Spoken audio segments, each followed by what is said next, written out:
Halos lahat ngayon, laging may hawak na phone at panonood na lang ng mga content online ang kanilang pastime. Dati, ang inaatupag lang natin ay ang mga assignments at projects natin sa MAPE. O kaya, paggawa ng mga decorations sa classroom, lalo na kapag may event sa school. Ayon sa Lifestyle Asia, ang Pilipinas ay may mayamang kultura. Pero dahil sa modernization, maraming tradisyon ang unti-unti nang nawawala o nakakalimutan. Dahil wala ng interes ang mga tao dito. At mas pinipili nila ang mga praktikal na bagay sa panahon ngayon. Karaniwan sa mga craft kit ngayon ay ginagamit para sa mga crochet, macrame, paintings at iba pa. Pero ito, tila ba may mas malalim pang kwento.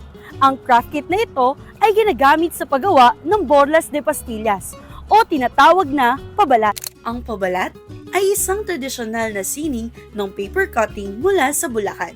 Ito ay nagsisilbing pambalot ng pastillas gamit ang manipis na papel na tinatawag na papel de hapon. Ginugupit dito ang mga detalyadong disenyo. Ayon sa pag-aaral, hindi tukoy kung saan nga ba talaga nagmula ang pabalat. Gayunpaman, ayon kay Ma'am Nati at sa mga local historians, maaaring impluwensya raw ito ng mga Chinese merchants dahil sa kanilang Chinese paper cutting traditions.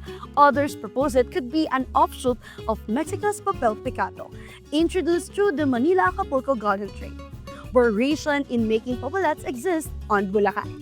At dito sa San Miguel, they prefer using stencils to trace the patterns onto the paper, while Malolos artisans prefer a freehand techniques, crafting designs spontaneously without the stencils. Sa susunod, susubukan nating tuklasin ang isa sa mga taong nagtataguyod pa rin ng pabalat. Ano nga ba ang kwento sa likod ng makukulay na papel na ito?